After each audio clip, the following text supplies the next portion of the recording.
We are Funk Motorsport, your heat management specialists. Based in the UK, we strive for perfection, developing thermal products trusted by professional race teams and drivers worldwide. Performance, protection, reliability.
Tarmac Sports.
Hello everybody and welcome to round 4 of the British Drift Championship 2019. We're watching the Pro class today, the High Roller, live at the NEC Arena. This event has been sold out despite the weather, so thank you for everybody for attending today with your umbrellas and your ponchos in tow, I'm sure. I'm joined today by my friend Ian Waddington in the tower, and I'll be Sarah Hall. You'll be listening to us for the day. The Pro drivers have been looking really hot in practice this morning. We've been chatting with our judge Ryan Pothecary, and he commented earlier that we are expecting to see some very close action today. The weather is certainly putting a little twist on things. The driving in the Pro-Am yesterday was absolutely epic, and 4 of those drivers are now out in the Pros today, so this is going to be unbelievable action. I know fine well from seeing yesterday. If anybody's seen the live stream, you will agree with me. We are going to take a little look in just a minute at the start list and see what drivers you are going to be seeing out on track. Ian, did you enjoy yourself yesterday? I certainly did, Sarah. Yeah, very good day in competition for our Pro-Am drivers, and look, this custom-built circuit isn't easy to drive. We made it as difficult as possible. We lined it with concrete walls. It's very challenging, and what we see yesterday from our Pro-Am drivers was simply breathtaking. They put on a real good show, and the top 4 drivers, as you mentioned, deserve to be in the Pro class today. As you can see, kicking off the action will be Willie Hanna, Charlie Hume, and then we move it along to Matt Fountain and Josh King, and then it rolls into some of the guys that haven't seen Pro competition yet this season. Sultan Al Qasimi, you can see him in there. Tom Murphy, Dave Egan, he's back in that. He's back to the BDC for round 4, but Not in the Nissan 180 SX that he bought last time. This time he's in his Mustang RTR. That car is a serious bit of kit. But talking of cars, Sultan Al Qasimi's crushed carbon fibre Aston Martin drift car, Sarah. One of your personal favourites. It's absolutely stunning. If you get chance, it's an open pit, isn't it? So everybody can go and have a look at the cars. They can have a nosy round. If you get to see Sultan's car, wow, it's crushed carbon fibre, and till you get up to it, you just think, it must just be panels. No, get up close and have a look around. It's a really nice guy. He'll chat to you about it if he's there as well. Awesome car. Exactly, it certainly is. And talking about awesome cars, we can see Phil Morrison on the grid this weekend, bringing that Toyota Corolla AE86 V8 under the bonnet, live axle in the rear. That thing is an absolute work of art and serious, looking very, very good in practice today. We move it down the audio, you can see Hayden Quickshank in that Ricky Bobby liveried Nissan Laurel. Keep going down, we've got Scott Cartledge, our 2017 Pro-Am champion, mixing it up there with the pros. Oliver Bolton looking very, very good today, looked absolutely clinical all day in practice. Hugh Saville making his way up into the Pro Class this season, Sarah. Absolutely. I mean, with Stefan Stefanov's down there as well. He flew in the wet at Teesside at round 3.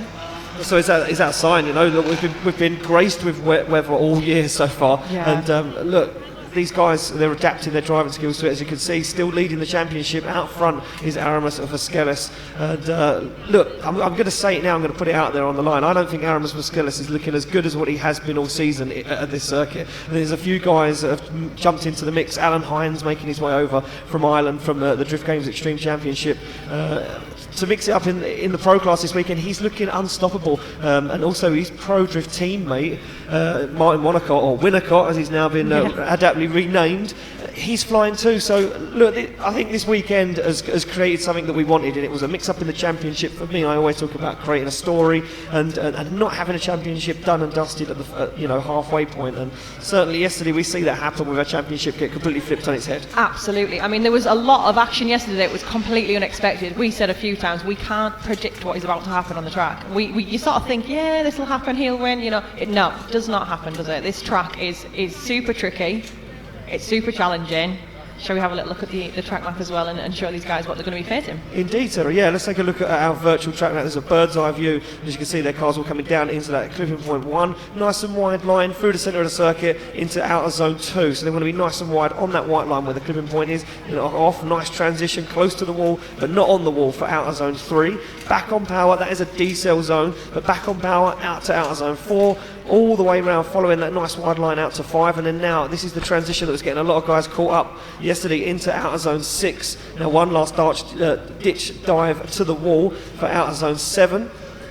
This is where it could all be won or lost, as it was yesterday for Cole Farrar. Clipping point 8, right on the end of the wall there. A little tag of the wall there can put you on an opposite drift across the finishing line. And yesterday we see Cole Farrar knock himself out of competition, when he had it in the bag. He really did. I mean, it was an almost perfect run, wasn't it, until that last point, and he just clipped the wall, sent himself the opposite way, which is obviously not what the judges are looking for. No, they're certainly not. And our judges this weekend, head judge Brad McQueen, he'll be followed up by Ben Manuel and Ryan Pothecary back in the hot seat for the rest of the 2019 season. As you can see, completely concrete wall aligned circuit ready to go, but again we start the day off with wet weather, and as we see yesterday, it dried out. It made it very, very tricky, and it completely changed things for a lot of drivers. You can see massive thank yous to all you guys, as Sarah said, for coming out and supporting UK drifting and standing in the weather 3 deep at the fence. That's determination. It certainly is, and the grandstand sold out as well, so those guys are lucky because they're a little bit drier.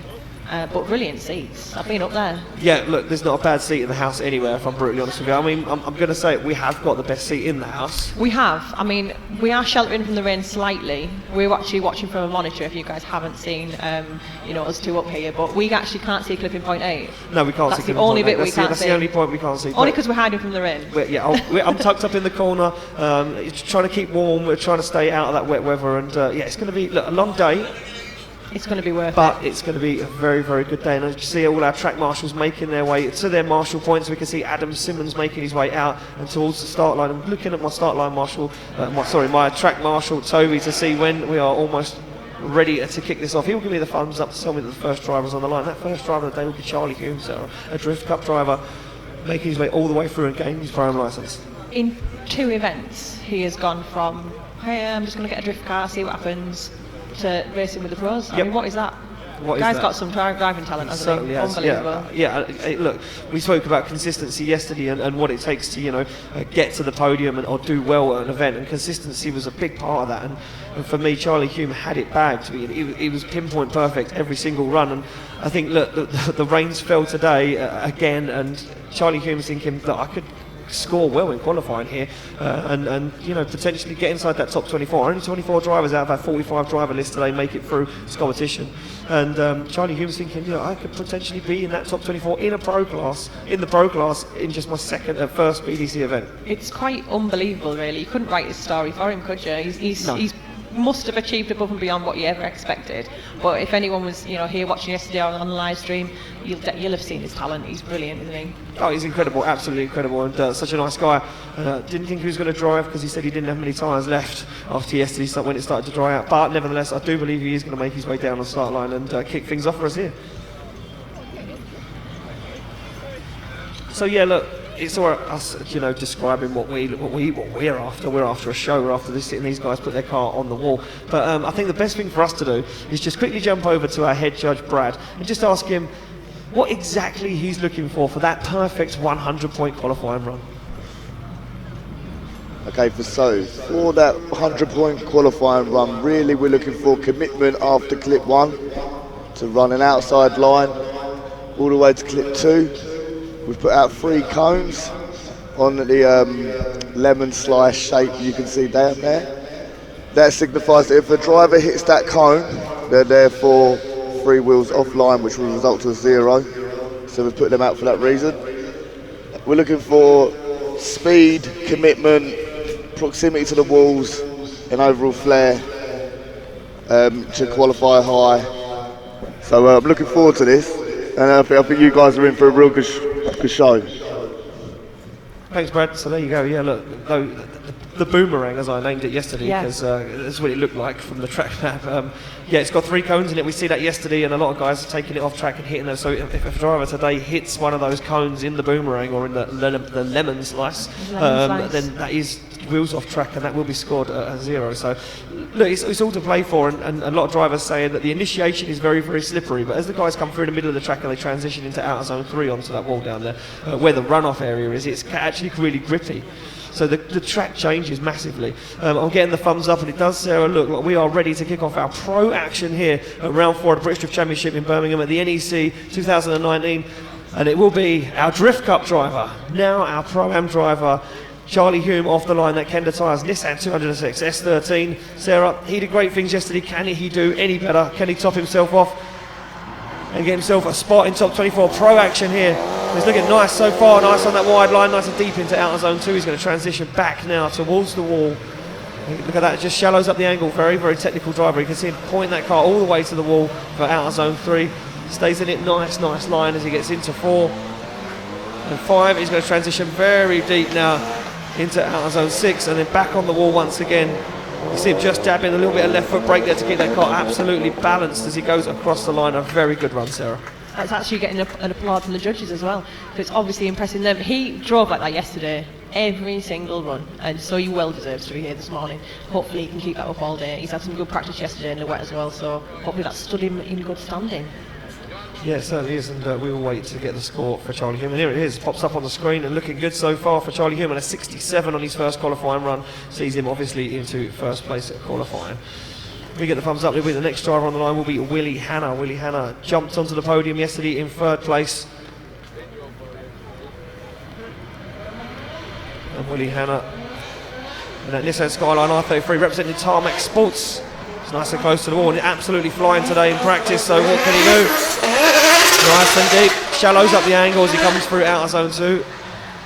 He stares down it, not as deep into outer zone 3 as what the judges would have seen. You can see him slow that car down massively. It is a decel zone, so the guys would have expected to see him slow that car down, but you can see the wheel just about catching the edge of that clipping point box. Those boxes painted on the circuit last night by our track marshals to note where they want to see the wheels. And Willie Hanna again just keeps it off the wall there as he absolutely rides the rev limiter across the finish line.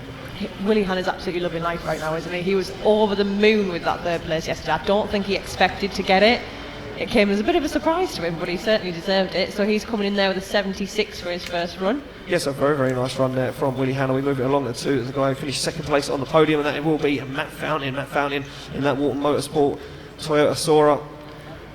Said he was completely unexpected, didn't expect to be on the podium yesterday, but the weather played a big part in that, and I think Matt Fountain got his car dialed absolutely perfect. He looks very, very comfortable, and you can see him on a really good wide line, just the back end of that Toyota Sora into outer zone 2, and you can see him very shallow on 3, slowing the car down massively. He was carrying a lot of speed there, and almost had to use that run-off area. Yeah, and it's upset his line ever so slightly on the wall there for outer zone 5. Middle of the track transition there for Fountain now as he makes his way back onto the wall once again. You can see a big clutch kick. He's going to sacrifice 8 here as well. You can see him washing that car away from the wall. Nevertheless, it's going to be a run in the bag. And look, in these weather conditions yesterday, we see a lot of zeros, so we can see the same again for our pros. Yeah, that might well happen. It's just such tricky conditions. They've just got to get a safe running where they can. So Matt Fountain's coming in with a 60.6. That's a good run on the board. And next up we've got Josh King. Yeah, Josh King, he took the top step on the podium yesterday. He looked back on form, said that the new tyres he's running absolutely transformed the car, and he had as much grip in the wet as he did in the dry. So how about that? So he's going to be absolutely flying. He comes off the line for his first qualifying run in the Pro class. That's Josh King in the M50 Turbo BMW E36. Very wide there. These Pro-Am drivers have got this line absolutely dialed now, especially his top 4, but almost looked like a big lock up there for King as he gets into outer zone 3 to be nice and deep into 4, but just kind of held back a little bit and let the car wash into the wall. And the transition now back into the middle of the circuit into outer zone 6. Looks like he's taking his time with this one. He's really thinking about it. It's like a lot of method behind the run from Josh King. Absolutely. I mean, he knows what's at stake now, doesn't he? You know, this could be a big day for, well, it is a big day for him, isn't it? I mean, he is on cloud 9 after his result yesterday, so he's just out there to get everything he can get today. Exactly that. So score drops in for Josh King. Just waiting for our judges to confirm their scores, and there we go, scores dropping in, and a 60 there for Josh King. So that is it, that is the last of our Pro-Am drivers that made it through to our Pro class today, and now we kick off our Pro drivers, and first up on the line will be none other than this man, Sultan Al Qasimi, all the way from the UAE in this completely insane crushed carbon twin turbo LS Aston Martin drift car, just clipping the cone there on that chicane, but that car's so wide. You can see Sultan, well, he comes from a place where there is no rain, so he said to me, I struggle in the wet weather, but I'll do everything I can to make it round and put on a show for you guys. And Sultan, you can see, very tentative. He's on the middle of the circuit there. And Sultan just keeping that car away from the walls at the moment. Gets back onto the walls once again. Yeah, look at that. And again, once again, keeps that car away from the wall. And you can see the 2 side pipe exhausts there just blowing the rain up in the air.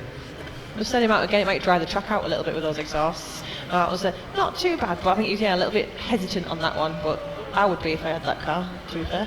Yeah, of course, yeah, look, I wouldn't want to be putting it on along a concrete wall. 38 there for Sultan on his first qualifying run. We'll move it along to Ross Barr up next. Ross Barr in this insanely built Nissan PS13, built by the guys at Quinn's M Sport in Ireland. And this car, well, if you don't like loud cars, kind of put your fingers in your ears, because right now this car is very loud. As Ross Barr put on a lot of angle there on that first line and completely sacrificed outer zone 2. He's going to once again dial that angle on, try and get into outer zone 5. He just about does and tags the bumper along the wall. But they're going to sacrifice the line on 6 and have to transition a little bit too late. Nevertheless, Ross Barr gets it across the line, and not the best we've seen from Barr. He put some really good practice runs in earlier. Yeah, I think the pressure just builds, doesn't it? As soon as you get out and you know that it's counting now, the pressure starts to get to you a little bit, so you get a little bit more hesitant. Let's see what the judges think of that one. We're getting some scores in. That's 56 for Ross in his first run. Yes, 56 there for Ross Barr, and we keep going. We can move it on to the next guy, Tom Murphy. Tom Murphy driving the Mega Spec PS13, another Irish driver. Making the journey over this weekend and representing Team Skid Risk. We see a lot of amazing driving skills from Ireland, don't we? There's a lot of brilliant drivers. They seem to have quite a lot of flair. Look, it's just, you can't take it away from the Irish at the moment because they're dominating everywhere they go. And, well, could it be an Irish podium this weekend? Well, these guys are going to have to qualify first. And look at that, mega spec onto the wall goes Tom Murphy. He gets out to that wide line. As Tom Murphy now navigates his way down into outer zone 3. Very shallow angle there, does take the cone down, but yeah, straightens up massively. I think he thought he was going to tag the wall maybe and push himself on ever so slightly. Look, these Irish drivers are used to running the walls. The circuits out in Ireland are predominantly all this style track, so they know that what the walls can do and what effect they have when you hit them. Tom Murphy there thought maybe he was going to hit it and straightened up ever so slightly. Throws in a 360 there, just for the fun. Just a little donut for the crowd, Just why not? Just for the crowd, yeah. Professional stuntman, I think it says on his commentary notes. Does it? Is that joking or is it That's really? a joke, yeah. So, wait for the score to drop in for Tom Murphy. Yeah, even on his email address is Showman. Tom Murphy Showman, yeah. So unfortunately no score there for Tom Murphy. We'll find out what that is. We will revisit that one. So you want to see a replay of the run. As you can see here, Tom Murphy gets into the outer zone and then maybe a misshift issue potentially. I know that this isn't a car that Tom Murphy's been too familiar with driving, so maybe something different in that car that it's taken a while to adapt to. Yeah, you can see him just sort of have a little bit of a wobble into, well, just coming out of 3 really. So that could be mischief then. Yeah, look, I think for me personally, if it was me, it seems like a mischief because you're going into a slowing area. That's a decel zone, so he's going to have transitioned into 3, down geared the car to because he's going to have to get it back on power nice and early. A 47 there for Tom Murphy. And he's going to have to get on power to ride that outside wall, and I think that could potentially be a mischief. We move it along to now this guy. This car, I see this car a few weeks ago at Teesside Autodrome doing some testing, and never ever seen it before. And I thought to myself, where has he come from? He's just popped up out of nowhere. Just popped up out of nowhere on the line at Donatus in this mad M3. Very, very similar build to that of Jamie Stevens, which is the ex-Aramis Vascalis car. And we can see Donatus just warming up the tyres on the back end of that turbo V8 BMW E30. And in the dry, let me tell you something, this car makes a lot of smoke. It's a shame it's not dry today. I'd like to see shame that. It's not dry, yeah, exactly. That comes off the line though, does Donatus now. What can he do? His first ever qualifying run here at the BDC. Throws that car in very, very wide. He's going to completely fulfill outer zone 2. Looking good so far from Donatus. So now gets into outer zone 3. And yeah, just a little stall up there as he come out of outer zone 3. Once again, I think guys just adapt into the grip level down there, sacrifice the line on outer zone 4. Let's get it back on that qualifying line now, and he looks for the wall one more time. Donatus sticks it to that wide line and tags the bumper along the wall as he finishes up the run. Very nice stuff there from Donatus.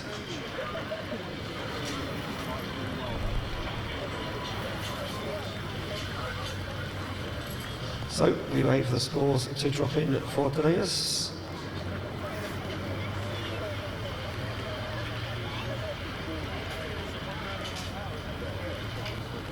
Good so far for his first qualifying run. Looks like he could have bagged himself a spot in top 24. There's all important places. A 61 there for Donatus on his first qualifying. Look at that punch in the window. This man, one to keep an eye on. Alan Hines sits on the line. And this guy, well, if you have never heard of him before, he's an online drifter as well as in the real world. And this guy really knows what he's doing. Pro Drift Academy sponsored.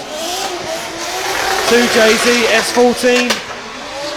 And a very good line. Look at the speed that he's carrying there. Using a lot of handbrake though into outer zone 3. Judge is going to be looking at that one. He's going to get nice and close to the wall as Hines. You can see him left foot braking deep into outer zone 5 now as Alan Hines transitions into the middle of the circuit. And again, deep into 6 he's going to go. This is looking good for Alan Hines right now as he gets back onto the wall one more time and completely runs the wall. Birmingham makes some noise for Alan Hines. Making the journey all the way over from County Cork, I do believe. And Alan Hines, look, he's up there, he's contending for the Drift Games Extreme Championship at the moment, and with runs like that, Sarah, you can see why. You can see why. So we're just getting some scores dropping in, and the judges are obviously very pleased with that. Look at that, an 88 for Alan Hines, his first qualifying run. And we move it along to the next driver on the line, and that will be Richard Grinrod. Richard Grinrod making his return back to the British Drift Championship after taking some time out. In this, his girlfriend's car. This is actually his girlfriend's car. He built for her, Fibre Factory and Driftworks sponsored. LS3 under the bonnet, V8. And Richard Grimrod says he's struggling to adapt to this car, but nevertheless he's going to come out and have some fun and see what he can do here at a very, very wet Birmingham NEC. And he's super wide, he's way off that qualifying line. As you can see there, that entry, Sarah, what was talking about, just very, very wet, very slippery, completely different to most of the rest of the circuit. Yeah, you can see the surfaces are different. You see the darker tarmac and the lighter tarmac if you're looking from up above here. So you can see that the surface changes quite a lot.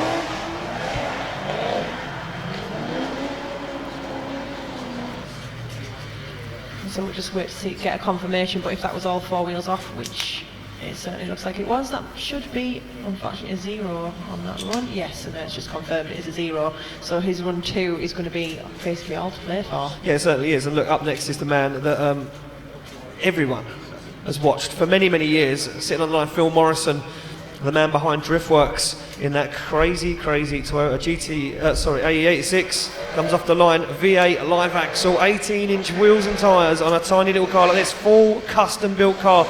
And Phil Morrison not scared to throw this car around as he puts foot to floor and absolutely flies through the centre of the circuit. Now this is fast as Morrison completely fulfills that outer zone 3. He's going to get nice and deep into the wall here. Oh, look at that, had to dial off a little bit of angle before he made contact with it. This is absolutely flying right now from Phil Morrison. He gets to outer zone 6, transitions back once again onto the wall, and Morrison puts the car on the wall and across the line. Birmingham make some noise. Wow. That was unbelievable. I don't know if I've seen him drive before. I'd have remembered that, surely. I would have remembered him. You would have remembered that car for sure. That was brilliant. Insane stuff there from the Driftworks boss, Phil Morrison.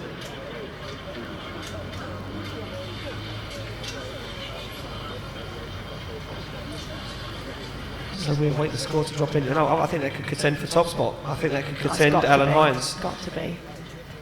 Oh, well, look at this. Big scores dropping in. And where does Phil Morrison land on his first qualifying run of the day? It will be an 89 for Phil Morrison, and he tops qualifying at the moment. But these guys not messing around this weekend, Sarah. We keep the action going on the line. Next will be Lewis Mitchell. Big impact with the wall at Teesside. I wasn't there to witness it, but you see it firsthand. This guy tore this car apart, right? Absolutely. I can't believe that's the same car and it's back. It looks immaculate.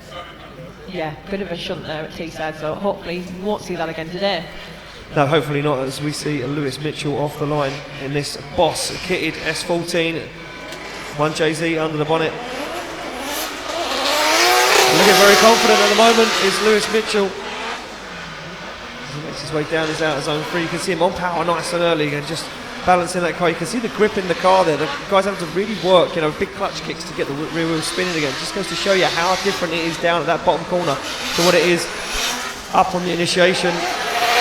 Lewis Mitchell gets back into the wall and takes it across the line. He'll be happy with that one. He certainly will do. It is really hard when you've got a car that just wants to grip, and obviously he's trying to break that traction. So it must be quite tricky at the bottom there, like sort of into clip 3. Yeah, it certainly is. And look at that, 65 for Lewis Mitchell, puts him into 5th position at the moment. And look, these cars very dialed a lot of grip in. And Josh King, we mentioned earlier, saying that he had the same amount of grip in the wet as he did in the dry. Insane stuff. Off the line, the tallest guy on the grid, it will be Leonard Keppert in this IROC performance. HGK built E46 BMW S54 turbo under the bonnet, very deep into the outer zone. Leonard Keppert took some time out of UK drifting and said he wants to come back. He's dialed on a lot of angle there. Can he hold it? He's going to sacrifice 4 as he now makes his way out to outer zone 5. Oh, but he's big contact with the wall. Big contact with the wall there for Leonard Keppert, and he puts himself up. And look at that rear wheel, completely destroyed that rear wheel into that concrete barrier. And Sarah, that is not how he wanted that run to go. Absolutely not. I mean, this is a similar thing to, what we saw at Teesside with the walls. When the weather's wet, like we've just been talking about, obviously it's super slippy, but then you get down into that zone there, sort of 3, 4, 5, and it changes completely. So they're fighting with grip, but they're also fighting with the wet as well as different patches. He's kind of got too close to the wall. If you clip the wall, look at the lock on his steering, it flings you in the opposite direction basically. I'll tell you where it all went wrong for Leonard Keppert. I'll tell you where it all went wrong for Leonard Kepper. As he transitioned through the middle of the circuit, he got nice and deep into outer zone 2. As he transitioned into outer zone 3, he put a lot of lock on the car, dialed in a lot of steering angle. And the problem was that sacrificed the line. So Leonard Kepper didn't manage to fulfill outer zone 4. So that kind of put him, if you can imagine, if you drew a straight line from 4 to 5, it put him on a straight line. So as he reached the wall at outer zone 5, where normally you would be running the radius, he actually hit the wall at clipping point 5. So instead of getting into it and driving away from it, he hit it dead on. And as you were right, he's got the wheels turned the opposite, the right way for drifting, and it just completely turned the car around. Look at that rear wheel destroyed, and you can see broken some suspension components as he's moved that wheel forward quite a lot. Yeah, unfortunately, that is awful to see, isn't it? You can see how much effort these guys put into the cars, and one run can end up, this. Yeah, one run and it could be all over. And Leonard Kepper sits patiently waiting in his car. Our track marshal's down there, just making sure that we can actually move that car without too many problems. Yeah, that's it. We want to get him off the track and into the pits as soon as possible. Hopefully, it's something that him and his team can get back out and hopefully put a scoring in his second run if he does get out there. We hope so. So yeah, Leonard Kepper will be removed from the circuit, and then we will carry on with the action here at round 4. And on the line, I can see the headlights on the Mustang RTR of Dave Egan. He's eagerly awaiting his first qualifying run, but look, he's staring down at this. He's probably watching the live stream on his phone in the car. I know a lot of these guys do. A lot of the drivers, they'll sit in the car and watch the live stream on their phones because they want to know what the track conditions are like. Are they changing? Is there parts of the track that anything's happened? As we see another replay there of Kepper. You can see, look at this, I'll walk you through this one. Nice and deep, gets all the way out to outside zone 2, and then watch this line, puts on a lot of angle to slow the car down, and then watch what happens. Finds himself almost in the middle of the circuit, sacrifices 4, and then look, dials on more angle again. He knows, he's looking out the window, he puts more angle in it again because he's trying to run the radius and not get to the wall. Unfortunately for Kepper, didn't play off that way. But yeah, as I was saying, a lot of these guys will sit in the car and watch the live stream, and they will all know that Kepper's been in the wall and he's took on some damage, and that's what the hold-up is. And it's a vital tool for our drivers now. This live stream, not only for you guys at home watching who couldn't make it down this weekend, but yeah, for them also, because they'll be seeing the score, so they will all know that Phil Morrison absolutely knocked it out of the park and put an 89 in his first qualifying run. So, and it's probably unexpected. Nobody really expected Phil Morrison to come out and do that. We see him in qualifying, he was in practice, and he was flying, but still, to see a score that high is going to put the pressure on these guys sat on the line, aren't they? And especially if they're sat there watching the live stream and they know what he's just scored, they're going to be, thinking, right, how am I going to be able to get anywhere near that? How am I going to top that? Exactly that, yeah. And not only that, we've got a spotters area directly underneath where we are sitting, and those guys will be on the radio saying, look, this is deadly now, and outside zone 3 is quite grippy, but then if you go too far into it, it gets very slippery. If you're on that wrong line, this is what can happen. You dial on too much angle and you find yourself buried in the wall, and that could be the weekend over. It could be, and we've seen a few issues around there yesterday. It's funny though, I guesstimated on Friday when we were watching practice that going into pit 3 would be one of the most tricky parts of the circuit. And I was right to an extent, but I didn't even take into account the surface change.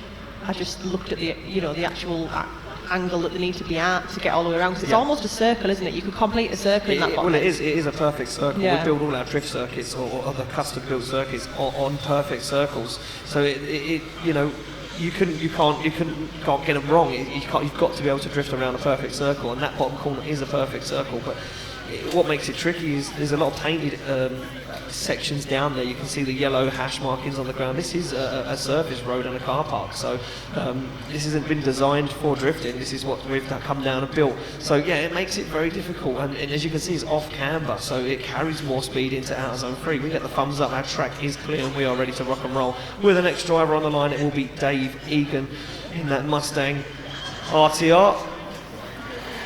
Vaughan Gittin ex-demo car. And Dave Egan,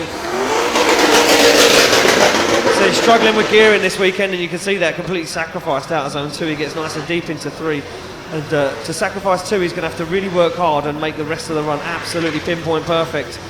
As Egan gets nice and close to the wall there on 5. A good transition back, nice and wide into 6. You can see him really working that car inside. As he tries to take it to the wall, he's going to sacrifice 8 though as he finishes up the run and gets it back across the line. And he'd be happy to just get that first run out of the way and in the bag. Yeah, definitely. Hopefully it's a score on the board that will just give him a bit of a guarantee of hopefully making it to the top 24. But yeah, you could hear a little bit of possibly a gear change problem as well down there, which is throwing him off a little bit. Yeah, just a gearing issue, and just doesn't have the legs to travel. It's a long distance from 1 to 2, so Guy Sanders struggling massively at 54 there for Dave Egan on his first qualifying run. We go back to the start line. Next driver on the line will be Ashley Stevens. Ashley Stevens in this Nissan 200SX. As you can see, the back of that car in tatters, took it to the wall earlier in practice. And Stevens representing Snap-on Tools. Oh, massive error there for Ashley Stevens. You can see the car, a huge amount of understeer, and that's completely upset his line. He's going to have to work very, very hard now to get this back on a good qualifying line. You can see that car fighting him every moment. As you can see, a lot of grip dialed into the back of that car, and that really making it difficult for Stevens to drive. As he now looks to get it up onto the wall again. And Ashley Stevens finishes up the run and takes it across the line, but scrappy at best.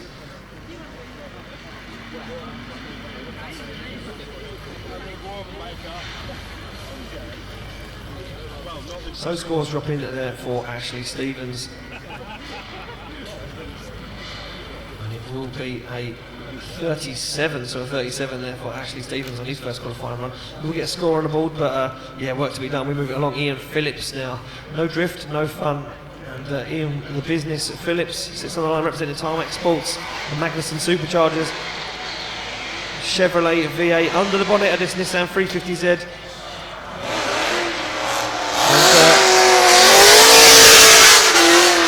Ian Phillips not doing a bad job, struggled in practice, but he's put a lot of angle on. He completely sacrificed out of zone 3, and he's put himself in the middle of the circuit onto that teardrop. Now, I'm going to go ahead and say that that's a 0 personally, because those hash marking areas that we have painted down that teardrop, if you're driving on that's technically off circuit. So for me personally, Sarah, I think that's a 0. Yeah, I think it might well be. We'll have to see what the judges think, if they think the same as we did. But yeah, he completely sacrificed 3, went in with too much angle, and basically that's put him right into the middle. And yeah, it's officially a 0, unfortunately, for Biz. Yeah, so it was 0 there for Ian Phillips. And I know he struggled in practice, had a lot of understeer issues. We move it along. Alistair Sutton now sits on the line, former Drift Cup champion. And second place finisher in that Pro-Am class in 2018. Alistair Sutton. BMW V8 powered Nissan 200SX. And this guy definitely one to keep an eye on.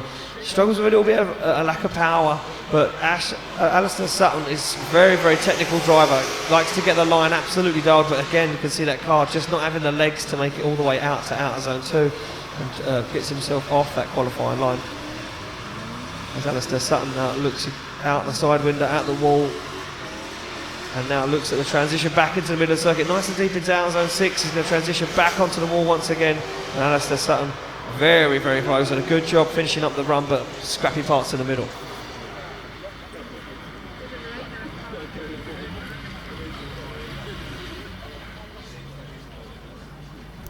So there we go, scores dropping in for Alistair Sutton from our judges. Being a bit slack today, taking their time. It's Sunday. It is Sunday. They're chillaxed, aren't they? They're chillaxing, yep. So there we go, a 59 for Alistair Sutton on his first qualifying run of the day, and drops him into 9th place. Up next, Hayden Cruikshank in the Ricky Bobbery liveried. Well, I couldn't even get my words out there. Ricky Bobbery. Yeah, Ricky Bobby liveried Nissan Laurel. You can see Fig Newton's on the windscreen. Well, can he make it round in the rain? Hayden Cruikshank. This guy spends a lot of time over in Ibisu in Japan. There's a couple of cars out there, often flies over with his friends and gets a lot of seat time driving the custom courses out there in Japan. So this guy, a whole lot of seat time under his belt. And Hayden Cruikshank gets nice and deep into the wall on that final outer zone. Just sacrificing 8 though, just washed away from 8 after he come out of 7. Nevertheless, it is a run on the board, and we've seen Hayden Cruikshank take that car all the way to a top 4 before. Yeah, he's a very impressive driver. I think I was a little bit hesitant there, but let's see what he does in his second run. Now he's sort of scoped out the track, he found the grip levels and seen what's out there. He knows what to expect now. Yeah, he certainly does. So Hayden Cruikshank's score, we await that to drop in. Just remember, only 24 of our drivers in our qualifying session will make it through, and then we will have our 24-place shootout. That'll give us our top 16, and then 16, well, we head in there at 53 there for Hayden Cruikshank on his first qualifying score. Move it along to this guy. Ollie Elmore sits on the line representing Hell Performance, and Hell Performance in the house this weekend. Ollie Elmore having some fun this morning, knocking all the cones over, but this is a wild initiation, and it's a spin. Just tried to put too much into the initiation and too much angle, and it's completely sacrificed the line. As you can see, our judges just playing with their new function, a little spin button they got there. Oh, yeah, I can see it. And for me, Ollie Elmore, it just, they were told in the briefing that you can't put on a big angle initiation. You have to, dial on a medium amount of angle to allow you to get to the line. It's such a long pull. We'll make it official. Is a 0 for Elmore. And Elmore tried to go all out, but it didn't play out for him. On the line, Julie Robinson, one of our only female pro drivers. She fist bumps our start line Marshall Melks. Now this young lady has been driving this car since day one in 2008, the first ever event in the BDC.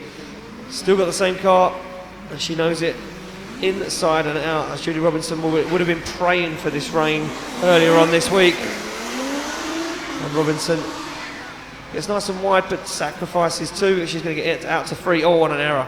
An error for Robinson. Oh, wow, what happened there? Just looked like she couldn't stop. That was a very, very strange one. That was probably the slowest crash I've ever seen. Hopefully it's just the bumper. I think it is. Yes, she's just locked the front bumper. I think maybe she locked up the front brakes and the car just wouldn't slow down. As you can see, Robinson. Yeah, that's it. They're carrying a lot of momentum, aren't they? Even though they do slow down its deceleration zone, but they're still carrying a fair bit of momentum. And in the wet, if you start to brake or anything like that, you're just gonna slide.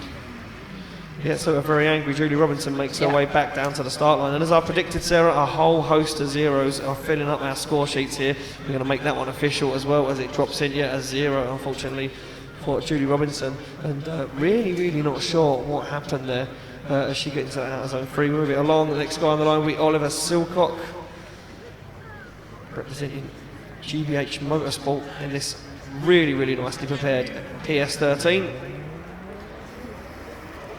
You see, it looks like just a cool street car. Looks too good to be thrown at concrete walls. You almost don't expect it from him when he just starts throwing it around and thinks, he just goes for it.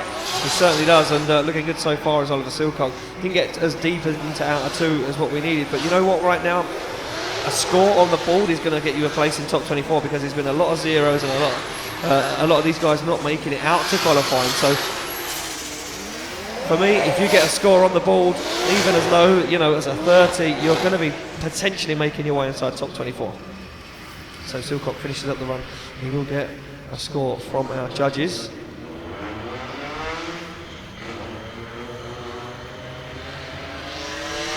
So there we go, scores are dropping in, and it will be a 49, so a 49 for Oliver Silcock. We go back to the start line. So this guy, Funk Motorsport's very, very own Oliver Bolton. A cool, calm, collected Oliver Bolton gives a thumbs up to the start line camera. This guy was looking absolutely perfect in practice earlier. Well, sometimes he falls apart in qualifying. Can he hold it together? Nice opposite flick from Bolton. He's not messing around. And this one, Sarah, is nice and deep. Look at outer zone. He's on a very wide line. Dialed a little bit too much angle on it though, and sacrificed outer zone 2. But again, all he really needs to do is put a good run in, because so many zeros on the board.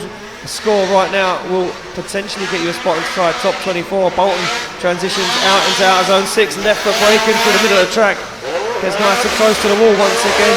Absolutely right in the rev limit as he gets it nice and close to the wall. And a very good run there from Oliver Bolton. Very good run, yeah. It was a little bit shallow kind of going through too, but the rest of it was pretty impressive in the wet. So hopefully that's a good safe score for him, getting him into the top 24. Let's see if the judges agree. So there we go, scores start dropping in. Not as high as what we assumed, but yeah, maybe that loss of outer zone 2 hurt his score massively. Of 57 for Oliver Bolton. And we get the thumbs up and we're ready to move it along to this guy on the line, Hugh Saville, in this crazy Toyota Corolla AE86. Another mental build, a turbo V8 under the bonnet of this car, and Hugh Saville, Pro-Am driver at the beginning of the season, decided to take the step up to the Pro class after having an incredible round at Driftland. And a very tentative entry there for Hugh Saville. Oh, and he's very wide. He manages to hold on to it to Saville, and he gets himself on a very nice line into outer zone 2. Oh wow, a big opposite drift there, a big opposite drift as he headed towards the wall. You know what, Sarah? I had to almost hold my breath for a second. I thought he was going to put that car on the wall. Yeah, we straightened up there and I thought he's going to just end up going straight on and into the wall. But fortunately he hasn't, and he's held it together and carried on the best he could to complete the run, but I think the pressure's maybe getting to Hugh a little bit there. So obviously he's not that cone at the beginning as well. Is that going to be classed as wheels off track? For me, yeah, I mean, look, the cone at the beginning, yeah, is make it official, it's a 0. It was potentially either the cone or the opposite drift. Up, the opposite drift, so that's it. So heartbreaking there for Hugh Saville, all to be done on his second qualifying line. We'll move it back to the line. It is Mike Walton now representing Walton Motorsport. He is the main man, the head honcho at Walton Motorsport, and Walton Motorsport yesterday having a good result, getting second place on the podium. Can they do the same today? Can one of these guys get on the podium here? And look at that, barely any tyres pressure in those rear tyres for Mike Walton as he comes off the line. Very, very aggressive sounding car. A 2JZ S13 now. Mike Walton absolutely flying. Look how deep he is into the outer zone. Incredible stuff already from Mike Walton. Carrying a lot of speed. Oh, it's a big straight line drag there from Mike Walton as he slowed that car down coming into outer zone 3. He's sacrificed the line now. He's in the middle of the circuit for 4 and 5. He's going to have to work hard to get to 6. Is it going to be shallow or does he get there? No, he doesn't get there. It's a very shallow line. Flicks it back onto the wall once again as Mike Walton takes it across the finish line. And we've seen better stuff from him, Sarah. We have. Even in practice, he's been very, very strong this weekend. So, again, is it the pressure getting to them? Now they know that these scores are going to count. Hopefully he puts in something a little bit better for his second run. But as long as he gets the score on the board and makes it to the top 24, he'll be happy with that. So there we go. 41. It was a 41. That could well be enough to just keep him in the top 24. Yeah, almost. We move it along to Scott Cartledge now in this crazy. This is one of his daily drivers, believe it or not. He takes this car down the shop to get his shopping. I would, to be fair, if I had that. Toyota V8 under the bonnet with a huge turbo. And Scott Cartledge, our 2017 Pro-Am champion, representing Birchwood Motor Co. It's nice and deep. Listen to that. Oh, completely off throttle there for Cartledge, and it made him straighten massively in the middle of the circuit. And now he's got some work to be done. Now he's going to have to really work and get his back on his qualifying line. As Cartledge gets nice and deep into 5, finds himself back on that qualifying line. He transitions in the middle of the circuit, puts a big angle on it, sprays water up on to the face of clipping point 6, sticks it to the wall and across the line for Cartledge. Finished up the run very, very well, but just messed up that middle part. Yeah, the beginning was a little bit scrappy, but hopefully the rest of it's given him some points that he needed to get a decent score on the board. Let's see what the judges think.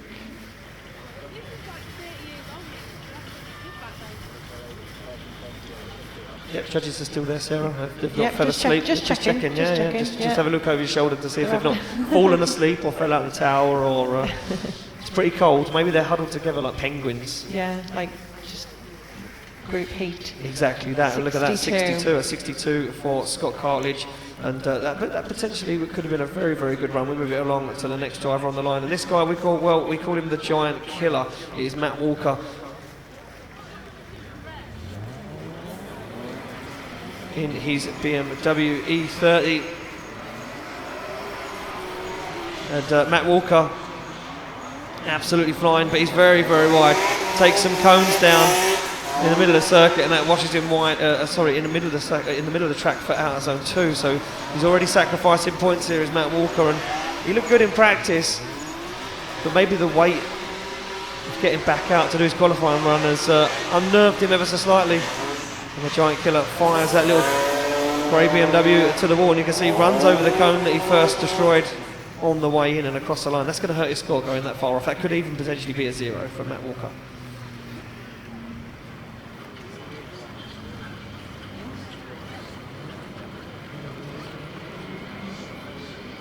Yeah, you were right. Yeah, a 0 there for Matt Walker, and unfortunately he has it all to do in his second qualifying run. Go back to the line to the guy that you was bigging up earlier, Stefan Stefanov. I was. I mean, the rain came down at Teesside, round 3, and we just thought this track is undrivable. The drivers couldn't see for the rain, no matter how, fast they put the windscreen wipers on. He flew round and put in quite an astonishing run. Yeah, I was told that Stefan Stefanov was literally like a man possessed. Yes. On rails, this car, apparently, as he put in a storm of a qualifying run in Teesside. Well, can he do the same here at the NEC? Nice initiation there, put quite a lot of angle on it. He sacrificed out of zone 2. Very, very poor line there as he had to straighten almost coming into out of zone 3 as well. Stefan Stefanov not looking too strong right now. He may have done well at Teesside, but it's a completely different tale here in Birmingham, as Stefanov messes up that transition. You can hear a clutch kick. He's in the centre of the circuit, and Stefanov making a mess of that one, Sarah. Yeah, not quite as impressive as his run in the wet at Teesside, unfortunately. But maybe he's scoped the track out now, and he's got another chance to put some scores in.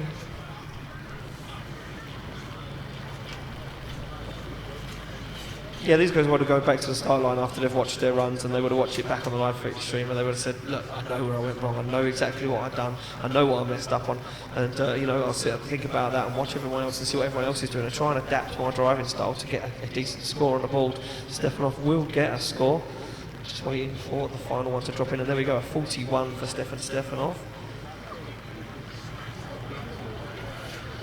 And there we go, the supercharger pulley hangs out of the bonnet of the Latvian driver Kristians Burkovs. This guy, well, he's another guy who's been absolutely flying in practice. He's now started to gel with these UK tracks. He's started to find himself at home a little bit here as the Latvian makes his way down. A tentative entry though for Kristians Burkovs.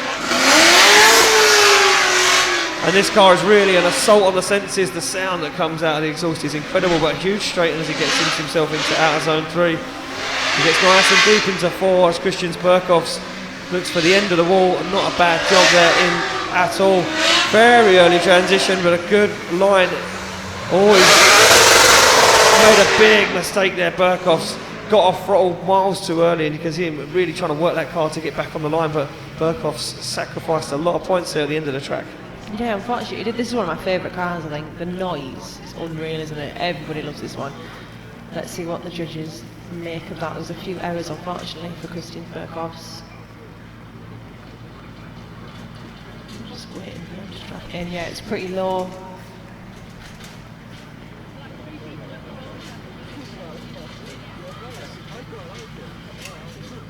So there we go, a 25 for Kristians Burkovs, and yeah, he's really going to need to work hard here to get himself a spot in that top 25. Move it along to this guy. No, it's not Stephen Fitzgerald, it is in fact Tomas Falvey. Tomas Falvey driving Stephen Fitzgerald's car. Problems with Falvey's own car, so Fitzgerald, fellow Irishman, said take my car and see what you can do.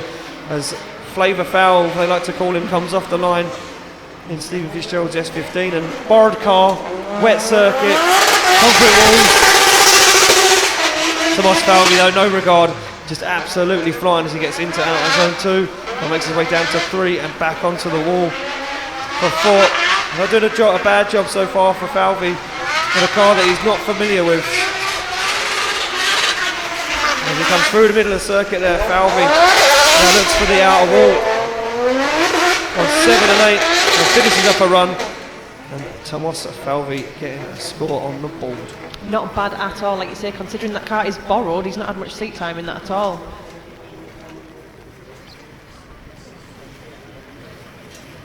No, not too shabby there for Falvey. Look, it's not too far away from what he already knows. A 46 on his first qualifying run. He drives an S15, which is with the same power plant. I do believe it's a RB25. And that one we move along. Adam Simmons now sits on the line in his DKM sponsored BMW Z3 LS3 under the bonnet.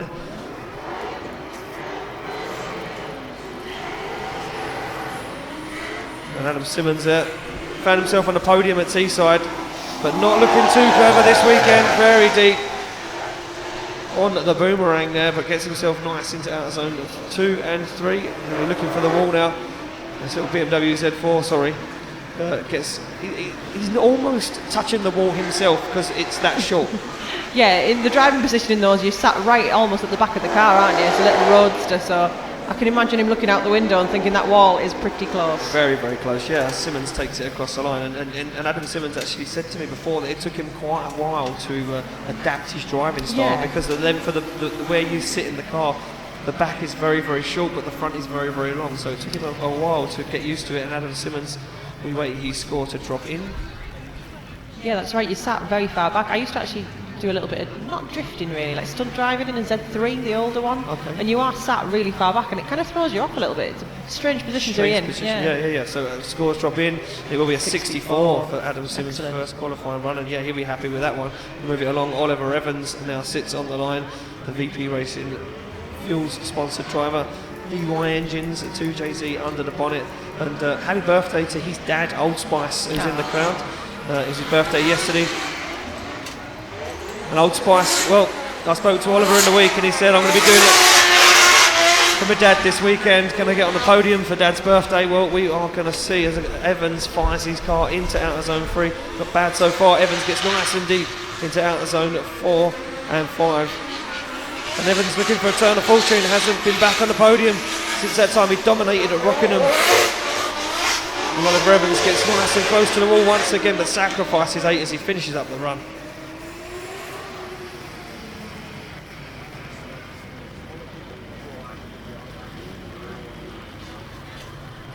So we can just hear the judges having a little discussion about a few elements of that run to put their scores on the board for him.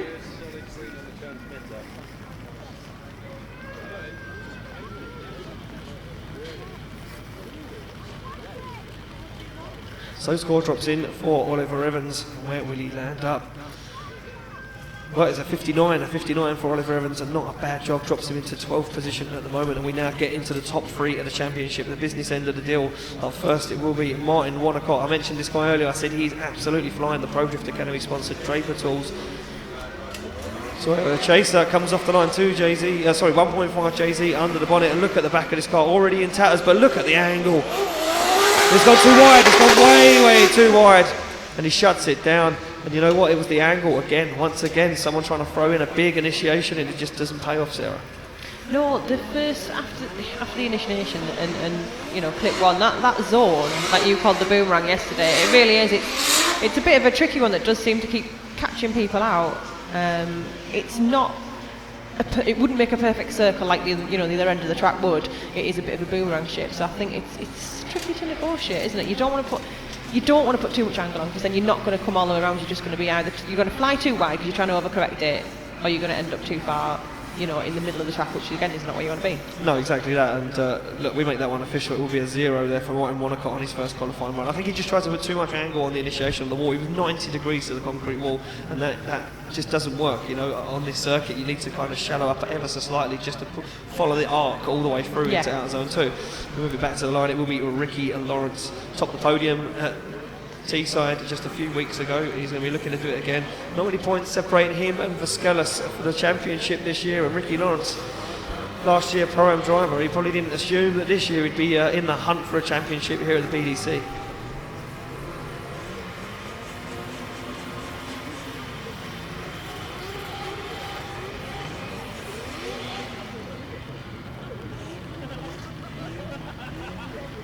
So Ricky Lawrence sits on the line, and we are just waiting to get our track back together. We want it as consistent as possible. We want it to be perfect for every driver. We don't want any changes to it from practice to qualifying. As our marshal makes his way off the edge of the circuit, and we are almost ready to send Ricky Lawrence. We're just going to back him up though, let him warm his tyres again. He's been sitting there, them tyres cooling down, losing grip every second. They're sitting there not moving. So yeah, it's very important. I think a lot of people make the mistake of thinking that drifting, you don't need any grip, because obviously you're sliding around, but actually the grip is just as important as braking the traction as well. Massively, yeah, massively, especially when it comes to these concrete walls, and these guys want to get on the throttle and pull themselves away from the concrete wall. Ricky Lawrence comes off the line in his Nissan 1VR. Oh wow, throws big angle at it. Can he pull it off? He's going to go very deep, but yeah, he has to shallow up the angle massively there as he gets into outer zone 2. Ricky Lawrence now dials it in again and carries a lot of speed into outer zone 3. Lawrence hungry for it this weekend. as he gets nice and close to the wall. You can see him just big clutch kick there. Giles on the angle for the transition in the middle of the circuit. Ricky Lawrence looking good at the moment. Tags the cone on outer zone 6. Gets it to the wall and takes it across the line. And Ricky Lawrence, ladies and gentlemen, makes some noise.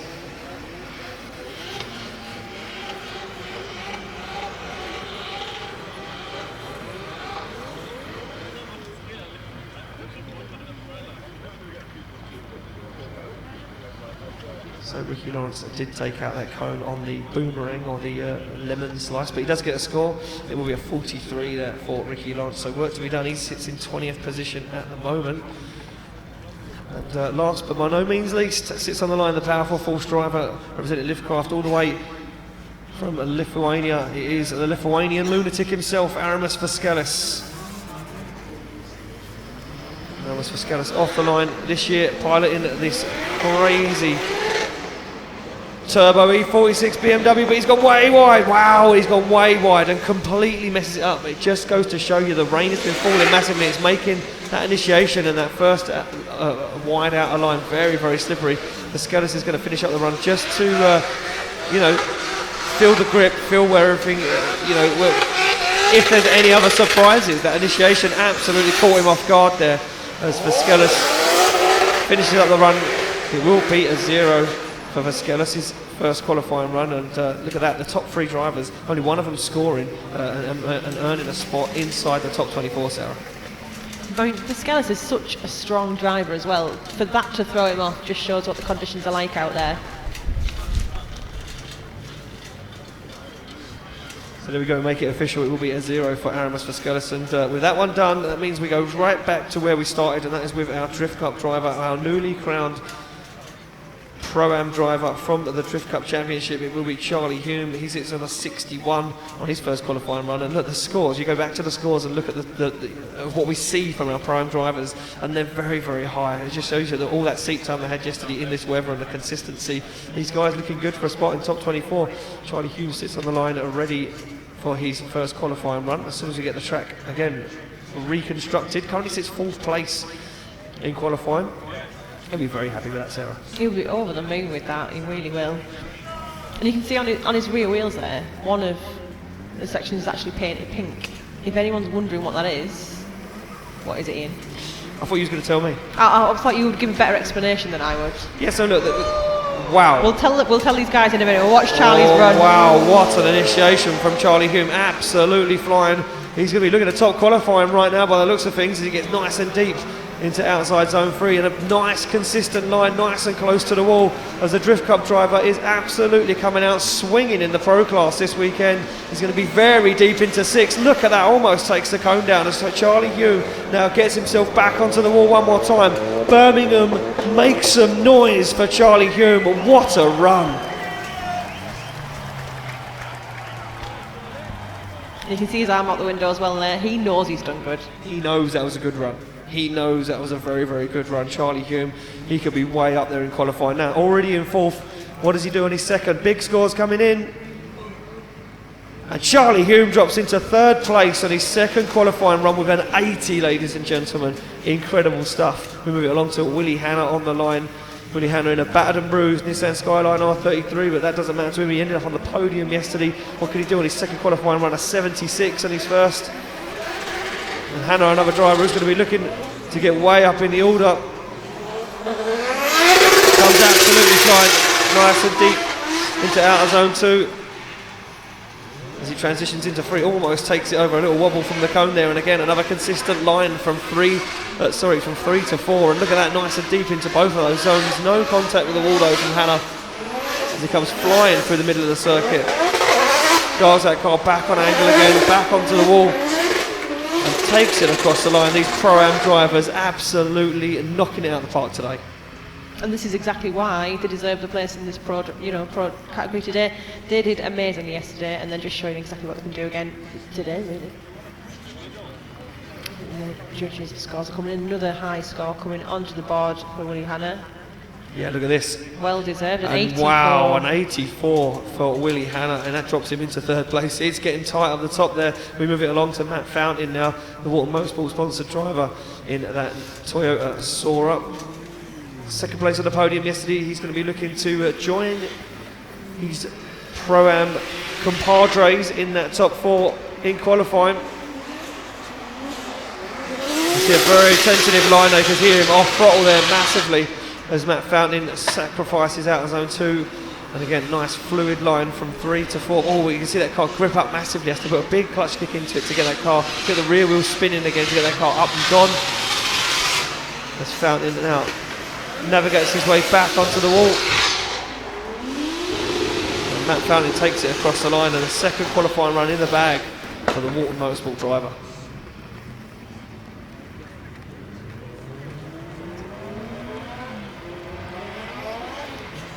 And it doesn't look like he's going to better his first run, but that's hopefully still a good score to keep him at 51. Yeah, inside that top 10 at the moment, so yeah, he's looking for, he's safe for top 16 already.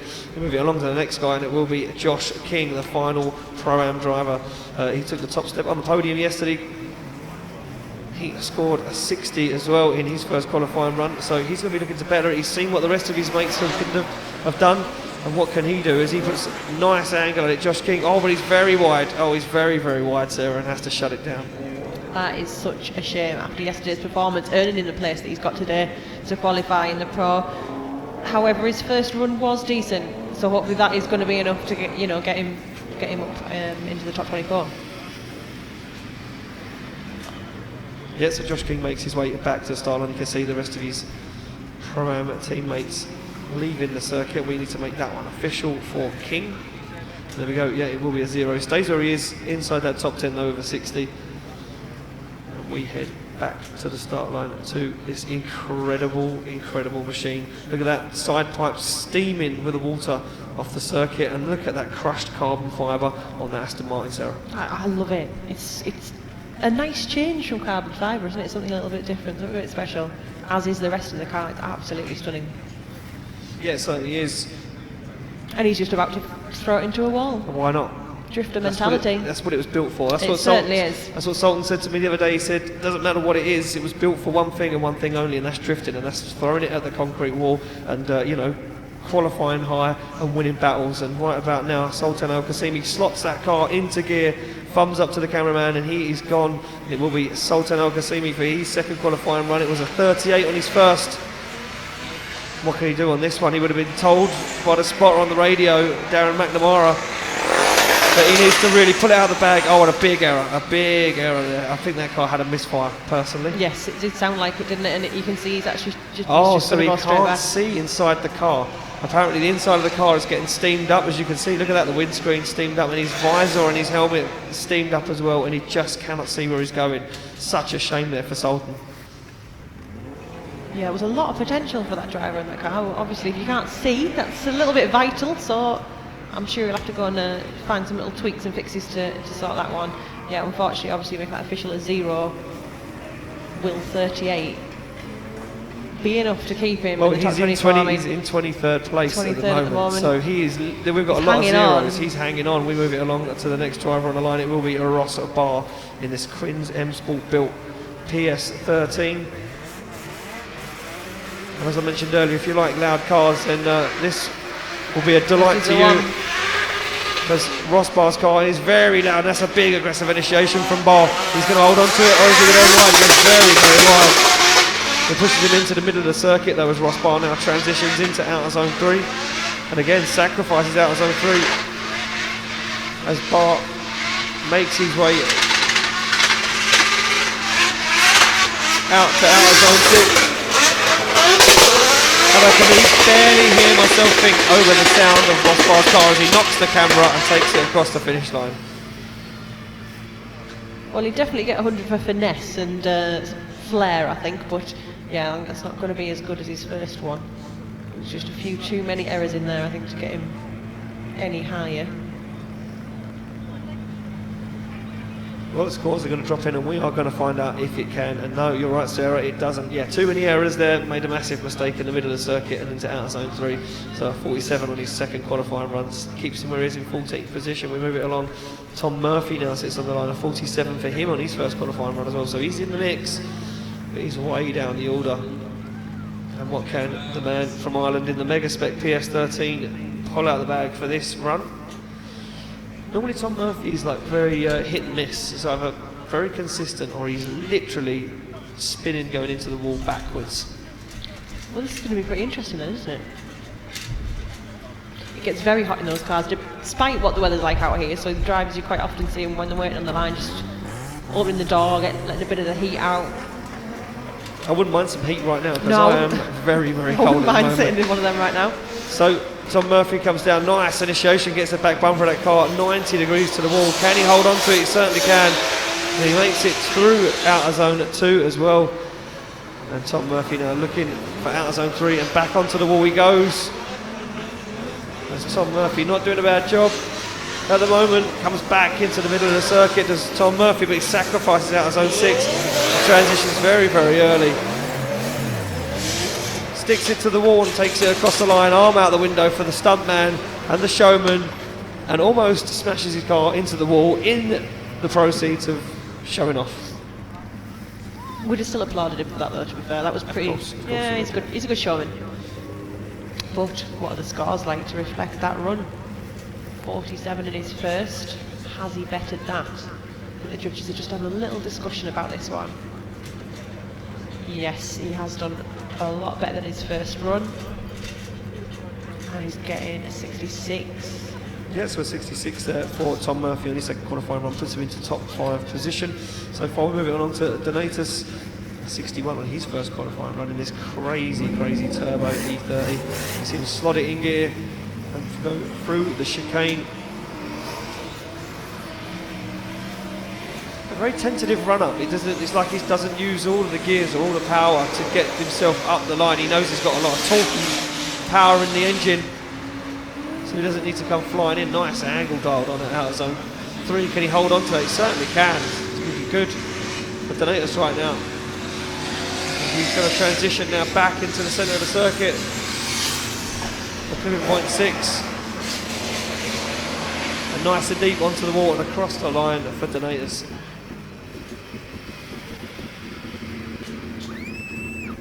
I think that was probably sensibly hesitant, that one. Yeah, very calculated from Donatus there. Look at this, not as good as his first. Judges not liking some parts of that, and a 50 for his second qualifying run, so he stays where he is in 9th position. And we go to this man. He top qualifying earlier and then was quickly taken down by Phil Morrison, but he won't like that. He would have sat in the car and looked and thought, no, there's no way I'm coming to the UK and getting beat by an Englishman. He's on the line since Alan Hines and that Pro Drift Academy 2 JZ powered S14. In the hunt for the Drift Games Extreme Championship, or he's come to the UK to make an upset. Can he upset anybody this weekend, especially Phil Morrison, as he puts the hammer down? Incredible line from Alan Hines as he now fires that car into outer zone 3, just tips the cone ever so slightly. He's going to be very close to the wall. Is Alan Hines? He's actually dragging the bumper all the way along the wall, as Alan Hines is going to be looking to top qualifying right now. He's going to be very deep into 6. Look at this from Alan Hines as he goes back onto the wall one more time, takes the back bumper and lights out, makes some noise. Birmingham, what a run for Alan Hines, and let me tell you now, that is going to be way up there. Yeah, he's got an 88 in his first run. Then Phil Morrison went out and got an 89. Alan Hines has just gone, yeah, watch this. I'm going to better that. Let's see if it has. Wow, look at this, a 95 from Ben, a 95 from Brad, and a 92 from Ryan, and a 94 overall for Alan Hines. Incredible, incredible stuff. We move it along to the next driver on the line, and that will be Richard Grinrod. He sits on a 0 after a spin, wheels off on his first qualifying run in this. His girlfriend's Nissan 200SX S14A, representing Fibre Factory and Driftworks. Richard Grimrod not doing a bad job so far. I said he's getting, not really gelling with his car, taking a lot of time to get used to it, but looking like he's doing a good job so far in his second qualifying run. He knows he has it all to play for, and this one has to put a run in the bag to get inside top 24 as he transitions back. Grimrod puts the back of that car onto the wall and takes it across the line, and a very conservative run there from Richard Grimrod.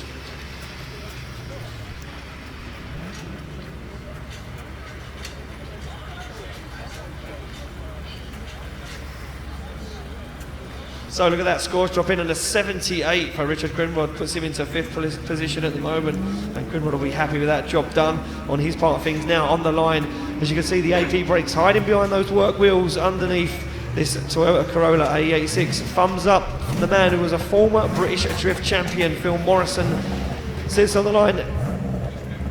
Chevrolet V8 under the bonnet, with a Winters Live axle in the back. This thing almost fully tube chassis. If you get a chance to get down the pits, have a look at it, and the rest of the toys from the stable at Morrison's. Can he top qualify? Big angle thrown at it from Morrison. Can he hold on to it? Yes, he certainly can. Morrison absolutely flying. Incredible stuff from Phil Morrison. He's going to take the cone off the wall. Goes Morrison nice and deep into outer zone 4, and he's also dragging his bumper along the wall 5 now. Big transition back from Morrison. Will set himself up perfectly for outer zone 7 and 8. And look at this, nice and fast. Gets himself onto the wall and takes the Corolla across the line. Makes some noise for Phil Morrison.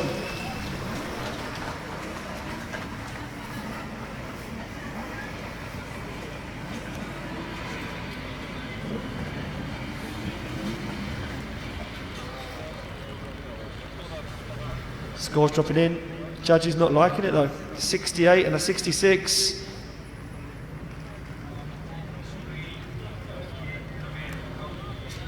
And there we go. The score drops in a 66 for Phil Morrison's second qualifying run. So judges not liking that one, being very, very critical on that run. Absolutely. We move it along to Lewis Mitchell now on the line. That's Boss kitted S14, the Mitchell Motorsport S14 one.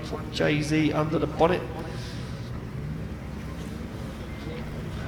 Mitchell made a complete hash of the car at Teesside Autodrome, but he's back on fine form on a 65 on his first qualifying run. Well, what can he do on his second? He's 7th at the moment, finds himself inside that top 16 position. Can he hold on to it? Few more drivers left to go yet. As Mitchell comes firing down, you can see a nice initiation, very, very critical there. He's deep. Takes out that first trimming point, that first cone, marking off track. So not sure how the judges will deem that one, if it was or not. Depends how he finishes up the run. That's what the judges are saying in the briefing. Take one cone down, but the run is amazing. Might not hurt your score so much.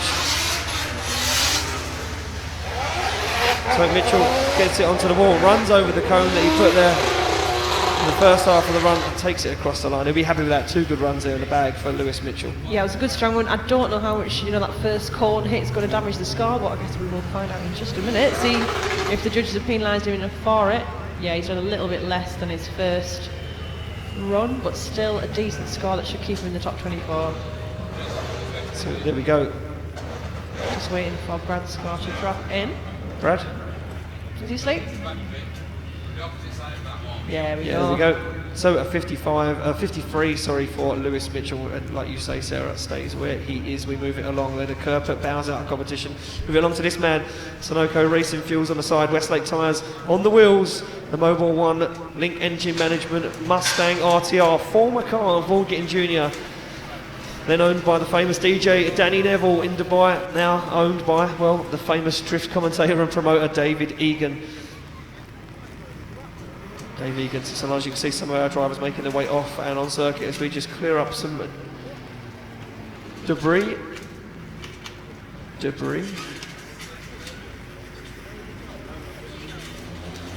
Oh, and that's what we're waiting for. Yeah, sorry, I didn't see that, Toby. So Toby, my man in the tower, who's my clerk of course, just pointing out to me that the Hell Performance banners had fell over, and that's not what we want. It's not. They've blown over in the wind. The tower's getting a little bit wobbly as well now in that wind. I'm not a fan of that. This is nothing. Well, it's nothing compared to Driftland. Yeah, that was wobbly. We were swaying around up here, weren't we, in the wind? We certainly were. So the banners get stood back up again, and then we'll be ready to rock and roll. With Dave Egan's second qualifying run. He scored a 54 on his first.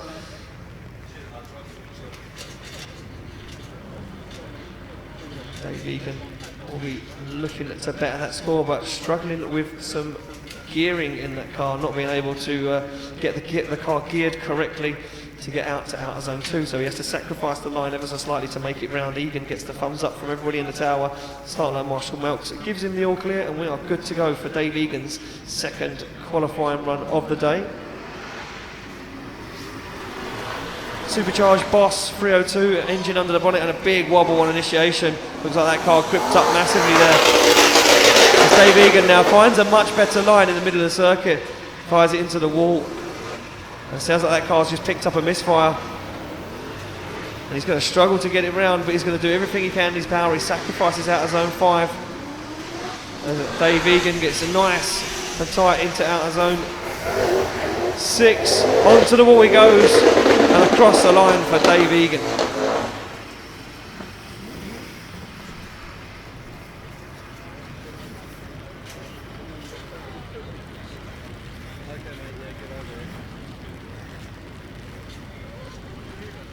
World scores dropping in and already look like he has improved of where he is in 17th position.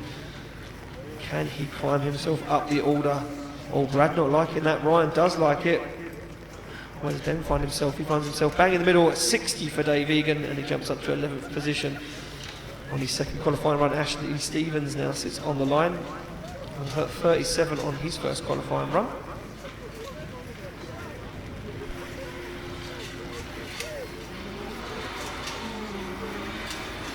And I'm getting rained on somehow. I don't know how that's happening. Yeah, we are getting rained on somehow. So Ashley Stevens throws big angle. I think, can he hold on to it? He certainly can, but he's slowed him down massively. And he just gets to outer zone 2. That was a very slow, strange line though. Teddy's going to have looked at that one and said that it's not where he needed to be. And Ashley Stevens now transitions off the wall into the middle of the circuit. As Ash Stevens gets the back end of the S13 onto the wall and across the line.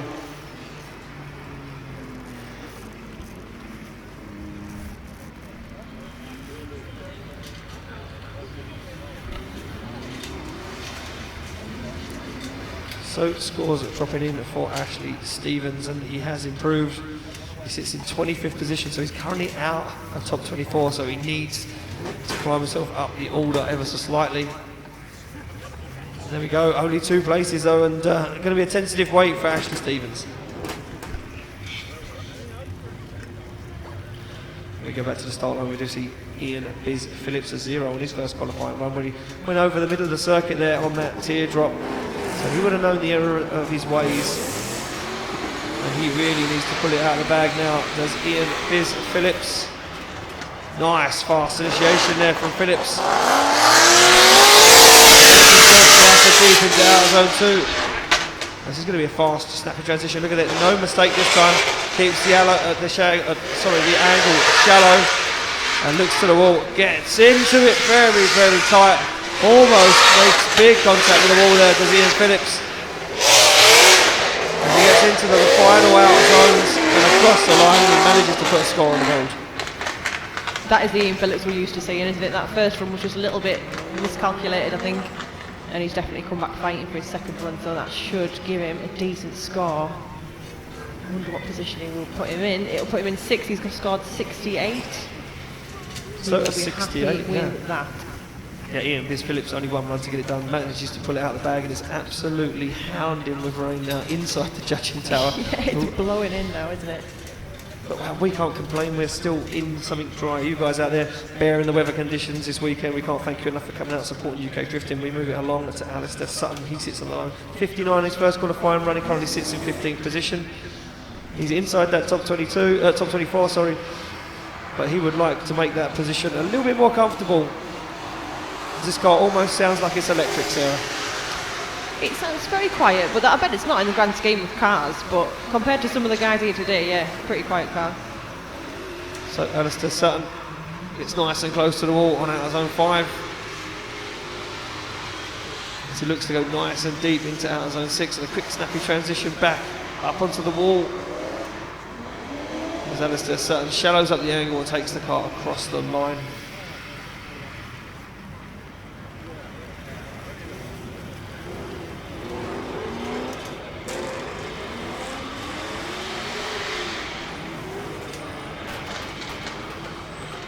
So wait for the score to drop in for Alistair Sutton. Like I say, already sits in 15th position. Can he better? He certainly can. He moves himself up the order ever so slightly into 10th place with a 63. Back back on the line. Hayden Cruikshank now eagerly awaits his second qualifying run of the day. Team Ricky Bobby. Fig Newtons. A couple of people asked me why he's got a sticker on the front. Can he not see? I said, he only needs to see out the side. It's fine. He doesn't need to see where he's going at all. It's not on this straight line run up anyway. So a nice initiation there from Cruikshank. Oh, but he's very deep. He's way over. He's way over, and yeah, he shuts it down and stops drifting and takes our cone with him for a little journey, Sarah. Yeah, it's just going for a mooch with it. Thanks for that. So Hayden there scoring 53 in his first run. Hopefully that's again enough just to keep him in a good position for the top 24. It's coming up just on the screen. 19.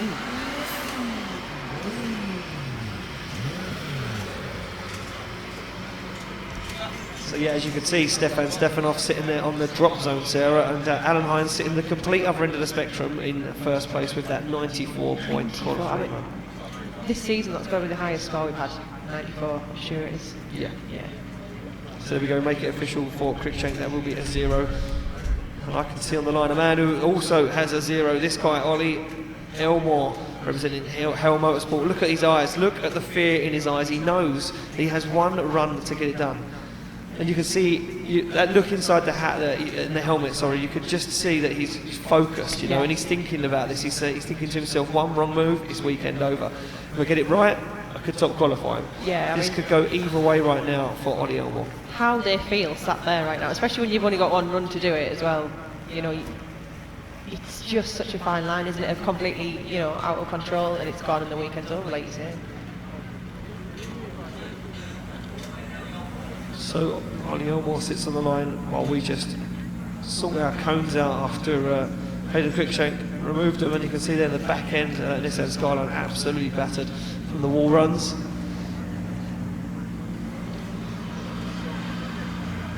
And we get the thumbs up all the way around. We are almost ready to send Ollie Elmore in his second qualifying run of the day. As I said, this is on a 0. This has to count right now for Ollie Elmore. Ollie Elmore comes off the line for his second qualifying run of the day. Through the gears and up the start line in that hell performance in this end Skyline R33. Looks like he's going to make it around the first turn this time as Elmore gets nice and deep into outer zone 2. The transition back, and you can see him just using the handbrake to slow that car down for outer zone 3. Finds himself in the middle of the circuit though. He's not nice and deep into the walls like we would have seen him. But maybe he's playing a safe game. Maybe he's trying to be tentative here, trying to, you know, just put a score on the board rather than he's going out and making a mistake and losing it. Oh, but he takes the clipping point down. He takes the cone down with a spoiler on the end of the wall and finishes up the run. And yeah, Elmore, that's definitely a score on the board for him. And yeah, he'll be very pleased with that. He's took the clipping point with him back to the start. All important score 59, which puts him in 17th, which is absolutely vital for Ollie Elmore there. Yeah, Elmore jumps himself up into the top 24, and now another person with a 0, Julie Robinson. Our female ambassador. A female ambassador for the British Drift Championship. Had that weird error as she come down into outer zone 3. Now Robinson sits with a 0, all to do. Representing Fiverr Factory there, drifted.com and Drift Her. Drift Her, I like it. Get involved. I do believe Belinda Chalice is in the house this weekend, supporting the UK drifting scene. And a big clutch kick there, you can hear Julie Robinson just clutch kick that car. She's going to be very deep. She holds on to it. Oh, she's going to be in the middle of the circuit and she smashes the front. And Julie Robinson just having a whole host of errors this weekend. She's going to try and finish up the run. But if it gets a score, it'll be very, very low. If it gets a score at all.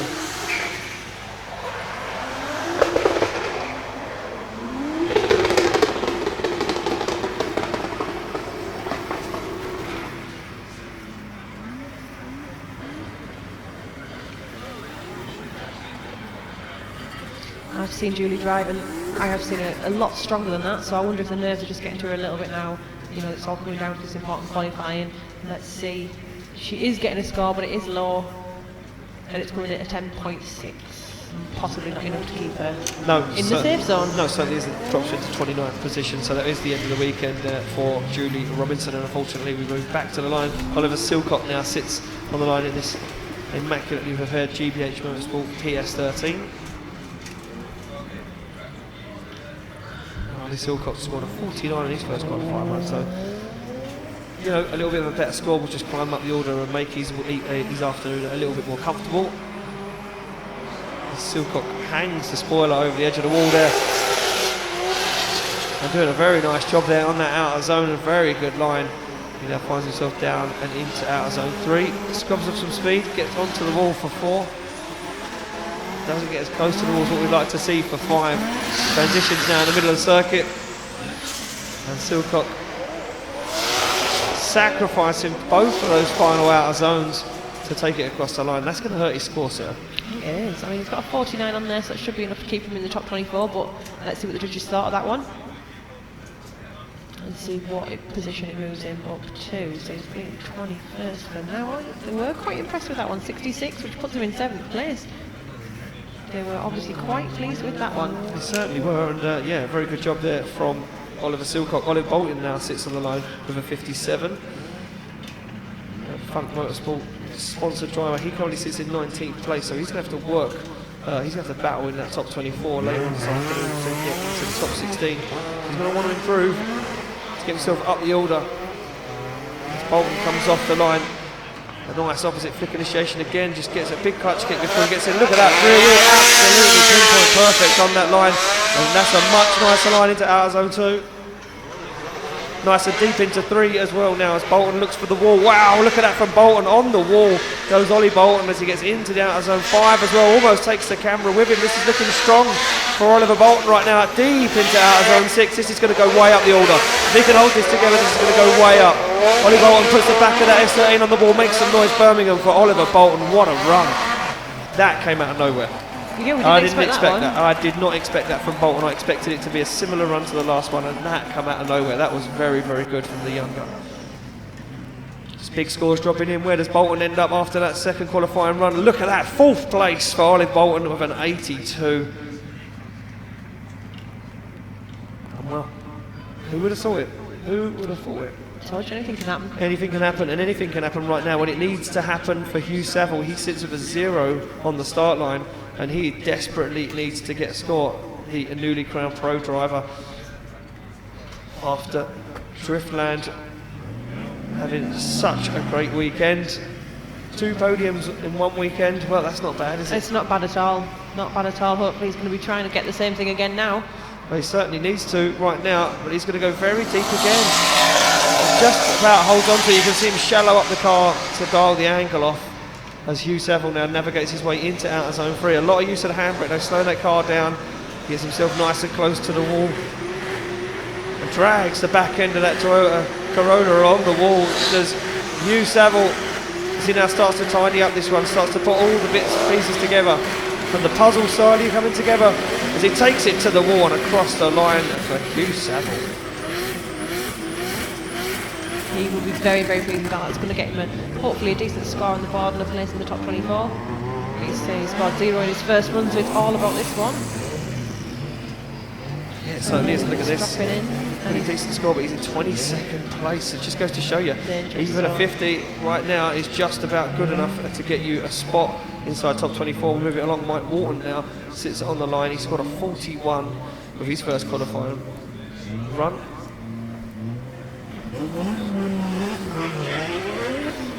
And Wharton comes off the line. Wharton Motorsport, the head honcho at Wharton Motorsport. Big opposite flick for Wharton. He's looking to do good things on this run, but he's going to go very deep indeed. And he takes the cone down. Gets nice and deep into outside zone 2. And completely comes off throttle. You can see him using a lot of handbrake. Slow that car down for outside zone 3. He's nice and close to the wall for 5 and tags the bumper onto the wall as he transitions back in the centre of the circuit. He's looking a lot smarter from Mike Wharton right now. Mike Wharton throws angle at it as he takes it across the line, and he'll be happy with that one, Sarah. He certainly will do. I mean, to me, that where we were sat, that looked like better than his first run. Looked a little bit stronger, but let's see what the judges think. We have been known to be wrong sometimes. Most of the time. I was trying to play it cool. And it's a 0, so it's It's a 0. zero. Yeah, a So he's 0. obviously made too much. And that's the end of the weekend. Look, 27th position. That is him out of competition. So unfortunately, Mike Walton doesn't move along. We move it back to the start line. We see Scott Cartledge. He now sits on a 62 after his first qualifying run. Yeah, his daily driver. He takes his car down the shops just to, turbo V8 PS13. If I had that, I'd get down to Tesco in it, definitely. Where would you put your shop in? It's got a radiator in the boot. I'll put it on the passenger seat. I'll put a little seat in or a little bucket or something. Just chuck your shopping in there. You don't need to take people with you, do you? True, this is very much true. Scott's Cartledge off the line. You get him absolutely hooning. Nice little clutch kick and flick. Whoa, puts big angle at it. And Cartledge hold on to this one. He takes down that first cone. And problems with the car. As he straightens in the middle of the circuit, and has to reinitiate. Oh wow, and a spin that makes it official problems with that car. And not sure what it is, but it just kind of come out of nowhere. It didn't sound unhealthy, just seemed to shut down slightly, didn't it?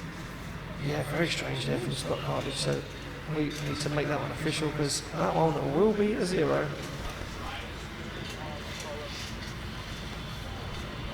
So we'll make that one official. It will be a 0 for Cartledge. He sits in 13th place at the moment. So work to be done for the team there. They need to get in the paddock and work out exactly what's going on with that car and can they make it work? Hopefully so. I mean, he's in 13th, so he's got a place in the top 24. They need to get their hands on that car and find out what's going on.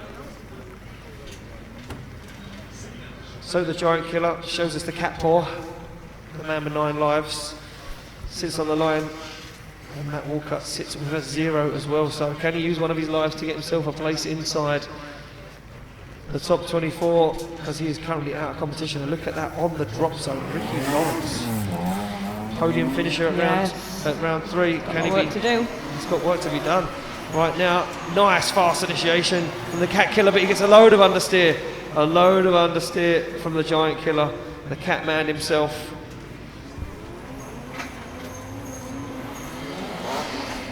And Walker does a celebratory donut for you guys, just for the fun, just for the lulz. Just because he can. Yeah, just for the lulz. Well, that is the end of the weekend, unfortunately, for Matt Walker. And Matt Walker, we need to make that official. 2 zeros. 2 zeros, unfortunately so. We've seen a lot of promise from him, but sometimes it just doesn't come together on the day. No, sometimes it doesn't come together on the day. Stefan Stefanov now sits on the line. This guy on the podium flew in the rain. Only a 41 though on the scoreboard for his first qualifying run. So he sits out of competition at the moment in 26th place. 2 spots up, we'll see him inside competition. Can Stefanov make it work right now to get himself inside that top 24 later on this afternoon? He gets the thumbs up and he is ready to leave the line, and Stefanov needs to throw everything and the kitchen sink at this one. Oh, look at that, tags the bumper initiation and removes it. This is looking good for Stefanov right now. Oh, but big mistake in the middle of the circuit. Completely sacrificed outside zone 2 and almost straight lines to outside zone 3. And Stefanov gets into the wall one more time and drags the back end of that S13 along that concrete wall.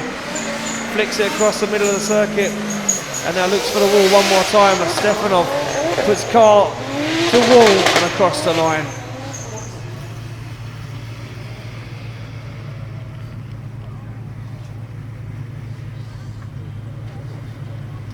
Pretty strong run, really. Apart from that error in the middle, I wonder how much that has affected the judges' scores for Stefan. As we just wait for those to drop in. Not too much, so he's got a 61, which puts him in 15th, so he is safe. Yeah, he finds himself way up the order in qualifying, and we move it along to the next driver on the line. It will be Christian Burkhoff's just a 25 on his first qualifying run. Judges not liking what they see, so Burkhoff's look, it was tentative, you know, he sacrificed that outer zones on 3.7 and 8 because he made a mistake on the transition. Can Christian Burkhoff's put in a good run now and get himself inside top 25.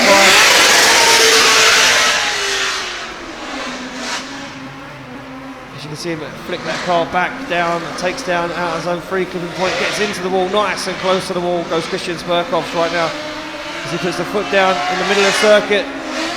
Gets nice and deep into outer zone 6. This is where it all went wrong last time. Can he put it together and make it work? He certainly can as Burkhoff takes it across the line.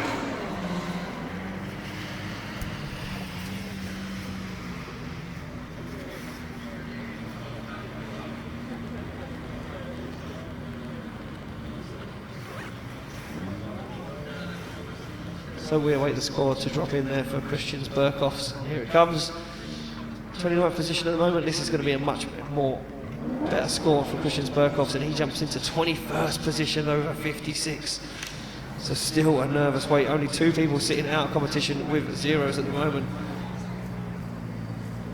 So it all could change in a heartbeat. Flavor Flav, Falvey comes off the line. Tomas Falvey in the Stephen Fitzgerald's S15.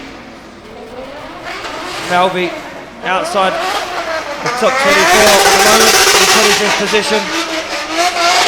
And Falvey will be looking to improve on that one as he gets that car perfectly dialed on out of zone 3 now. Doesn't take it to the wall, that's going to hurt his score massively on a midline around the teardrop section of the track. Transitions back in the middle. He flicks it onto the wall. Does Falvey, and across the finish line goes Tomas Falvey.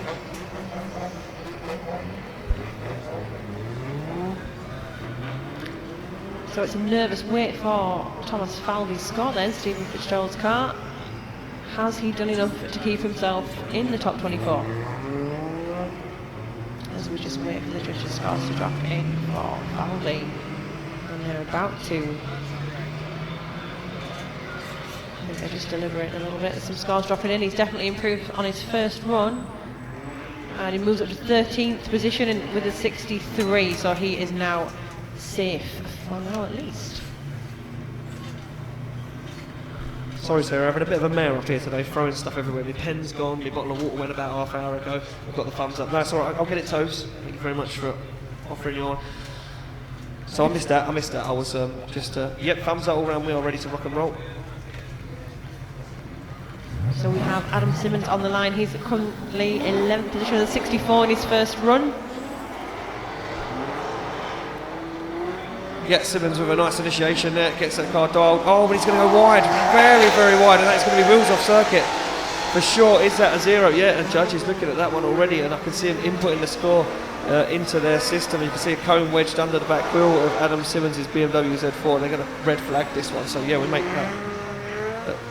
That makes that one a 0, unfortunately, for Adam Simmons, but we need to make it official. It's fine me saying it, Sarah. Yeah, we can jump in there and say exactly what I like. We can say what we like. We need to make it official. Because it could be a 100-point run. Well, I've seen stranger things happen, to be fair, drifting. But 64 in his first run, he was in 11th. Yeah, he's safe. He's safe for top 24 competition. Yeah, good. And yeah, Adam Simmons would have just liked to have gone out there and potentially have just bettered the score just to try and make himself a little bit of an easier job later on in the battles. Yeah. So our track marshal there, just trying to get that cone out, and you can see look how easy it is to go off track. Completely goes off track. Those cones actually lifted the back wheels off the floor. I can't believe those cones are actually still intact after this weekend. Well, they're not really anymore. They're kind of. We've gone through a lot of cones this weekend. Yeah. So there we go. Scores drop in, and it is a 0. We make it official. So Adam Simmons stays where he is in 11th position, and we move inside the top 4 of the championship. Up first, it will be VP's very own Link Engine Management, Washlu, Oliver Evans. Oliver Evans sits on the line. He's just going to give it. We've backed him up off the lines because we're fixing our track. So we're going to let him warm his tyres up. He will pull to the line, and he'll be given the all clear to go. Look, he's in 20th position at the moment. Top 24 later on today with a 59. He's going to want to improve on that, and he's looking for a podium. Can he do it this weekend? Well, he's going to do it for Old Spice. Happy birthday, Old Spice. 60 years old. This weekend, as Oliver Evans fires that car nice and wide, very good line for Oliver Evans. He gets nice and deep into outside zone 2. Now looks for outside zone 3. You can see him staring down the barrel of it as he gets a nice line, very, very fluid. Into the wall goes Evans. Can he hold on to that qualifying line? Oh, he's going to wash way off outside zone 5. He's upset his line ever so slightly. He's going to get deep into 6 though. Can he claw some points back by getting back onto the wall again? He certainly can.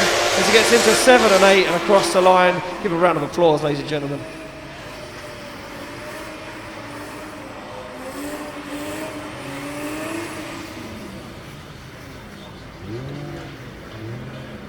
So Oliver Evans there doing the pretty good job on that second qualifying run. The scores drop in at a 68, so he jumps way up the order. Does young Oliver Evans into 7th position. That's exactly what he wanted to do. Up next, Martin Wanacott. Now look, we're in the top 3 of the championship. And Martin Wanacott, hunting that championship down, currently sits outside of qualifying with a 0. Can he make it all count? Well, he needs to right now. The Pro Drift Academy, a Draper Tool sponsored Devonshire driver, comes in a little less hot this time and a little tentative. As Martin Wanacott navigates his way around a very nice line into outside zone 2. He's going to be very deep. He just tickles the edge of the cone with the back end of that car as he gets into the wall, and you can see him just back out of it. As Martin Wanacott takes the camera off the wall and now starts to come along nice and deep into outside zone 6. This is absolutely flying right now for Martin Wanacott as he gets back onto the wall again and across the line. Give him a round of applause, ladies and gentlemen, for Martin Wanacott. He had to make it count, Sarah, and he did. He absolutely did, and that's what we're used to seeing, isn't it? That kind of drive from Martin in the chaser there.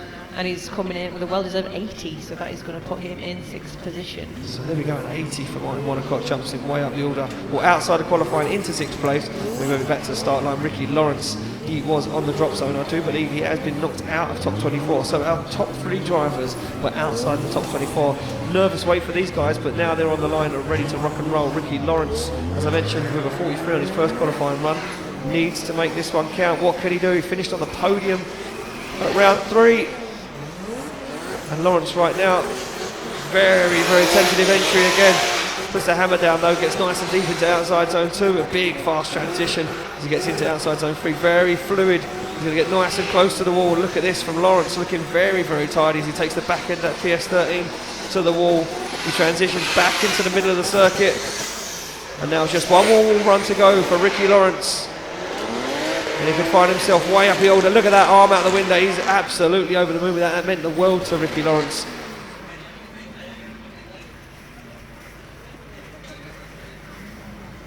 Richard's just going to drop their scores in for that one. So he's got a 43 on his first run, which is putting him currently out at the top 24, and that is coming in a lot higher so far. Yeah, look at this, a 75 and a 74 at the moment. It's going to put Ricky Lawrence way up the pecking order as the final scores drop in.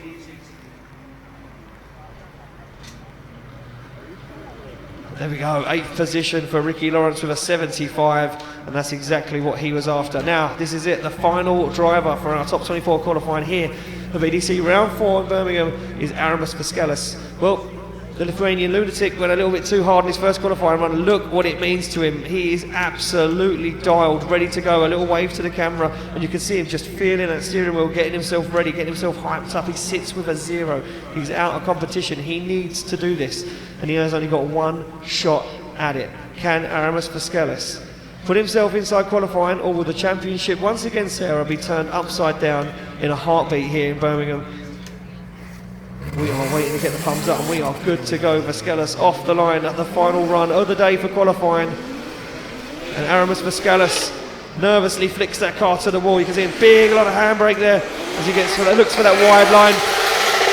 As Vaskelis, very shallow in the middle of the circuit, doesn't get to outer zone 2, and he's going to now use a lot more handbrake to get to outer zone 3. This is very scrappy from the championship leader at the moment as Vaskelis puts a foot down, looks for 5, and he does sacrifice outside zone 5. Once again, puts the hammer to the floor and transitions back into the final wall run as Vaskelis takes the back line out of the car and across the line. Makes some noise for your current championship leader, Aramis Vaskelis.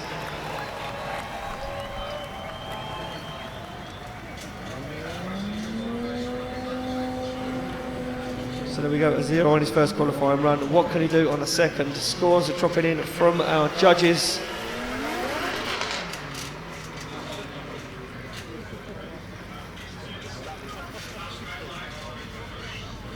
Judges still deliberating this one, still talking about this one.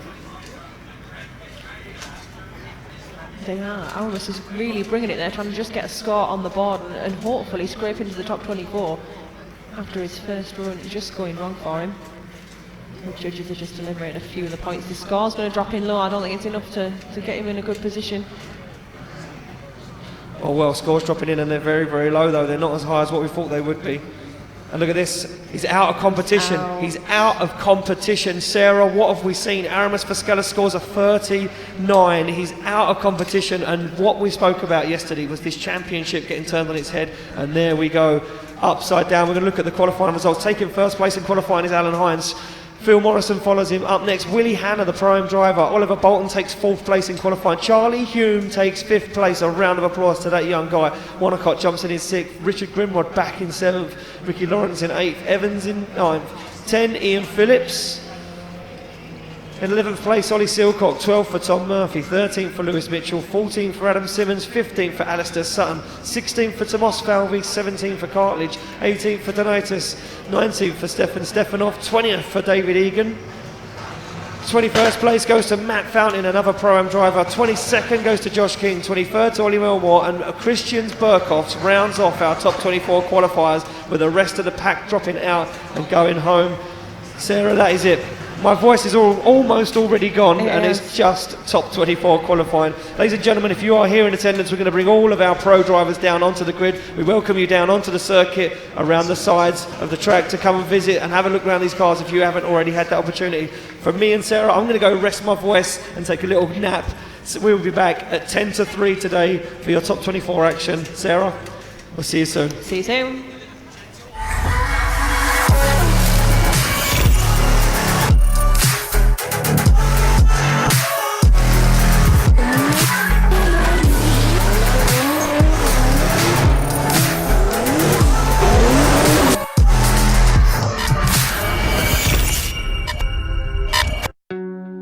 We are Funk Motorsport, your heat management specialists. Based in the UK, we strive for perfection, developing thermal products trusted by professional race teams and drivers worldwide. Performance, protection, reliability.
Tarmac Sports.